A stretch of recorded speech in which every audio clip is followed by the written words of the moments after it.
Has Premier in CS2 been taken over by cheaters? This is a big question that a lot of people have been asking. Now, I've seen a lot of people talking about the amount of cheaters in CS2 matchmaking both on Twitter and on the CS2 subreddit. There's been a lot of disagreement about how many cheaters there actually are, how common cheating is, and whether or not it actually is a major problem that is killing the game right now. Now, on top of going over the community discourse about this, I also wanted to give my opinions as someone who's been playing around 15k elo with my friends who are around 18 to 19k elo, and how cheating's been impacting us, as well as talk about how cheating has gone into the overarching narrative of CS2's early launch struggles that it has been dealing with since it came out in September. Now, if you didn't already know, I hate to break it to you, but a lot of the players in the top 100 in North America are cheating, and there are two people that I actually want to bring up specifically that I played against in the top 100 that were cheating when I played against them. Now, here is a game that I played against Reflex where he was queuing with another cheater,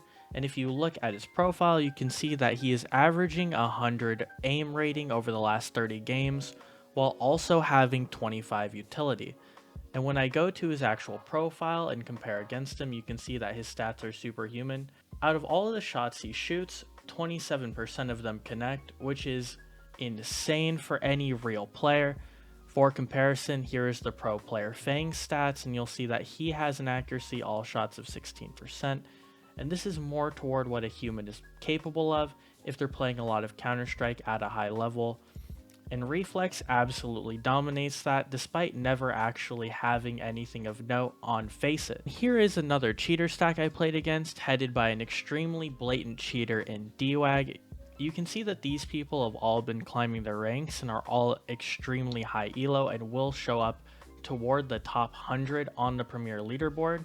even Godfather at one point appearing as number 2 in all of North America. And it's a real shame that someone like Godfather is cheating to get so high up on the Premier leaderboard, since he is clearly someone that's been playing for a long time, hitting global in 2015, and also is someone who owns a lot of expensive skins, showing that the cheating problem isn't limited to just new players coming in, but also older players of the community that now just care about ruining the experience for other people. And let's get something straight. I think it's important that even though my personal experience is with cheaters at a high elo, this affects people of all skill levels in both Premier and competitive. And I think that the cheating phenomenon is definitely more dangerous at a lower level, where a lot of people's first experience in playing Counter-Strike might be since the new game came out, and cheaters have been such a massive problem ever since the game got changed. Now, the thing about cheating in CS2 is that Valve has a very unusual way of handling cheaters. Now, what Valve does instead of trying to make their anti-cheat better consistently is they actually try and wait till a lot of people are cheating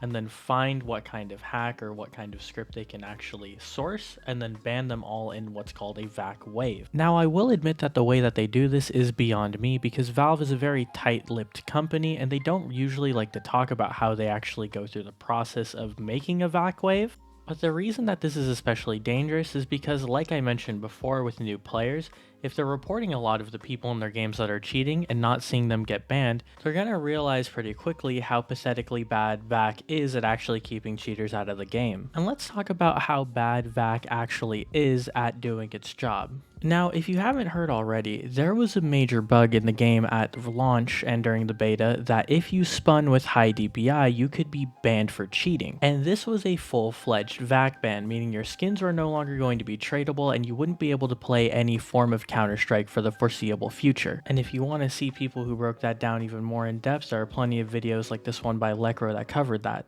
And what I find really funny is that while all these people were getting banned for simply spinning with high mouse sensitivity, there are plenty of clips every day on Reddit coming out of cheaters, both good and bad, cheating all the time in ranked and ruining the experience for other people. It really seems like Valve somehow created an anti-cheat that both doesn't do anything and is messing up the game for people who are innocent at the same time. And the result of this is people shifting the conversation on Reddit from talking about the actual game itself to showing off blatant boosters and asking 100 times a month whether or not Valve even has an anti-cheat implemented. And this is all compounding around the fact that the majority of talking around Counter-Strike 2 hasn't been necessarily positive, and all this negative press isn't doing anything but stir the community to believe that Counter-Strike Global Offensive should have stayed and this game shouldn't have ever came out. Now, these are all the important facts about the current cheating situation in the game, so now I want to give my opinions about what I think this will mean for the future of Counter-Strike 2 and the long-term run-on effects that leaving the situation the way it is will have on the game as a whole.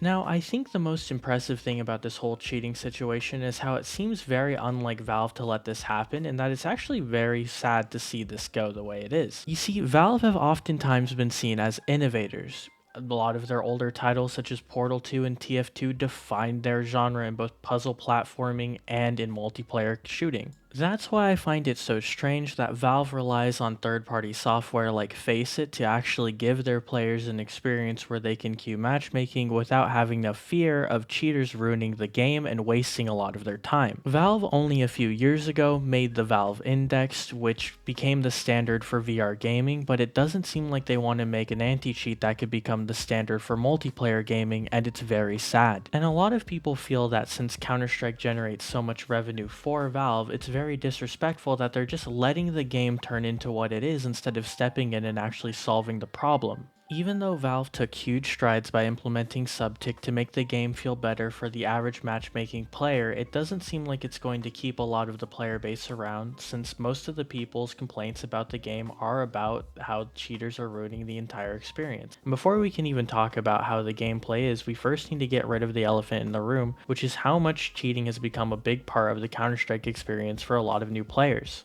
And it sucks because even though there was recently a cheater ban wave, there are already a lot of reports of new cheating boosting accounts that are moving players up in the premier ladder and ruining the experience again after tons of accounts have already been banned, showing that this solution isn't going to actually solve anything for the current Counter-Strike community. And unfortunately, unless Valve say something publicly that they're going to do something about the cheating problem, like release a new anti-cheat, there doesn't seem to be any hope or optimism in the rest of the community that the situation will improve, and we'll all have to go back to playing Faceit, which is exactly what people were hoping would come to an end with the release of the new game. And that's all I wanted to cover in this video. I am curious if cheating is ruining the experience for other people as much as it has been ruining it for me and my friends and the people I've seen on Reddit, or if people think that the cheating problem is actually being overblown and that the people who are being affected by it are just a loud minority of players. As always, please subscribe, as I do like to make a lot of Counter-Strike content that I don't want you to miss, and I'll see you in the next video. Peace out.